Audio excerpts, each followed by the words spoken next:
আমাদের আজকের রেসিপি কচু দিয়ে মাছের মাথা। ভালোই, এর আগে একদিন রান্না করেছিলাম মাছের মাথা, সেও আবার কচু আর মটরশুঁটি দিয়ে। আজকেও কচু দিয়ে। আসলে সেদিন খাবার পর মনে হয়েছিল যে দেখা যাক শুধু কচু দিয়ে কেমন হবে, কারণ মটরশুঁটি তো আসলে সবসময় পাওয়া যায় না।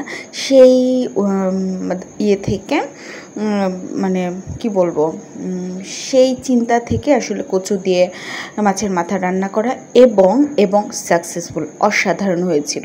এখন চলুন দেখা যাক এটা কিভাবে এত অসাধারণ হলো। প্রথম একটা পাতিল নিয়েছি, তাতে তেল পরে দিয়েছি আর কি, পেঁয়াজের পানিটা যেন ইয়ে হয়ে যায়, এই কারণে তেল আর তেজপাতা পেঁয়াজ তেল দিয়ে ভাজি ভাজি করে নিচ্ছি।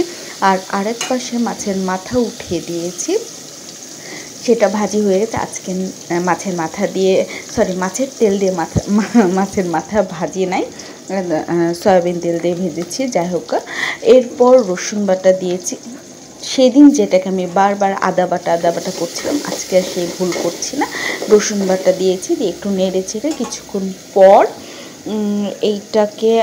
এইটাতে আমি কিছুক্ষণ রেখে দিলাম আর কি। রেখে দেবার পর এটা ভাজা ভাজা যখন হবে, একটু নরম হয়ে আসুক, আমরা ততক্ষণ অপেক্ষা করি। এরপর লবণ দিয়ে দিলাম। লবণ দেবার পর আর একটু নেড়ে চেড়ে দিলাম, কচু দিয়ে দিলাম। এরপর কচু দিয়ে দিলাম, একবারেই নাড়ি, বারবার নাড়ানোর কী দরকার, সবগুলো কচু একসাথে দিয়ে দিলাম। এখন অবশ্য আমি কফি খাচ্ছি যখন ভয়েসটা দিচ্ছি। আচ্ছা, এরপর নাড়াচাড়া করে নিলাম। এরপর যত মশলাপাতি আছে তা দিব আর কি, মরিচের গুঁড়া, ধনিয়ার গুঁড়া, সামথিং। তার আগে আমি একটু মাছ মাখানো যে পানিটা ছিল, মাছ মাখানোর পর একটু পানি যেটা বের হয় ওটা দিয়ে দিলাম। নষ্ট করে কি লাভ বলুন।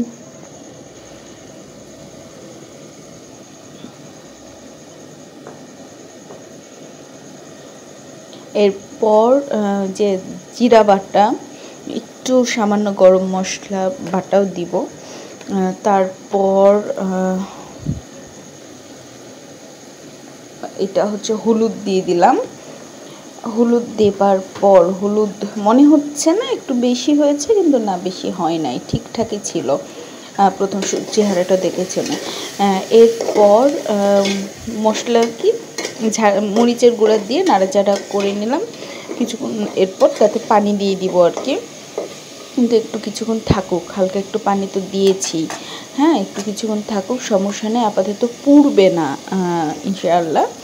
তো যখন একটু মাখো হয়ে যাবে, এরপর আমি পানি দিয়ে দিলাম। পানি দিয়ে সোজা শাকটা ঢেকে দিব নেড়ে চেড়ে। এবার বলুন তো সেদিনের সে রান্নাটা কে করেছিলেন, আমাকে অবশ্যই জানাবেন, এবং খেতে কেমন হয়েছিল। এই তো এবার ঢেকে দিলাম।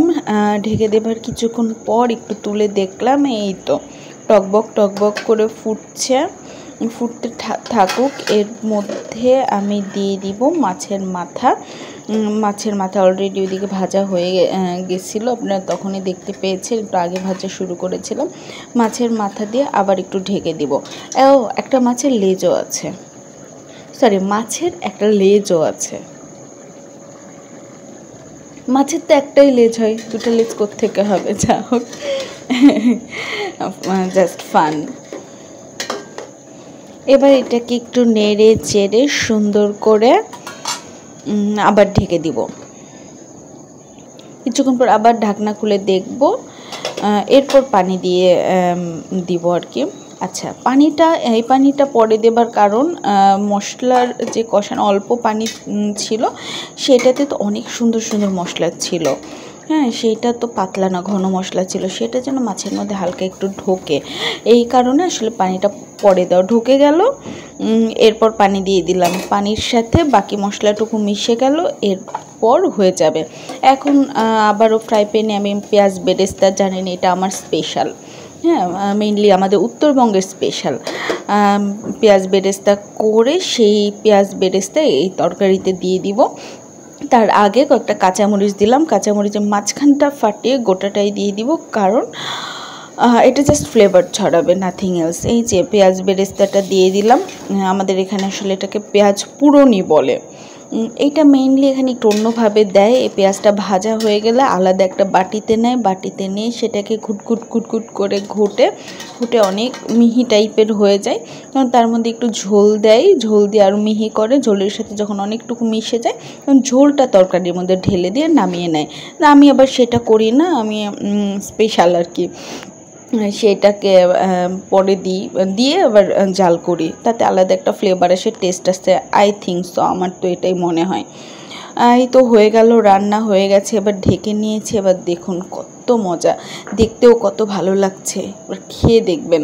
হ্যাঁ, আমার তো পারফেক্ট লাগছে এবং বাসার সবাই একদম চেটেপুটে খেয়েছে, খুব মজা পেয়েছে, খুব মানে খুব, একবারেই শেষ, এই পুরো তরকারি একবারেই শেষ। আমরা বাসায় জাস্ট দুজন মানুষ, একজন ছোট বেবি, কিন্তু এই তরকারিটা শেষ হয়ে গেছে, খুব ভালোই লেগেছে।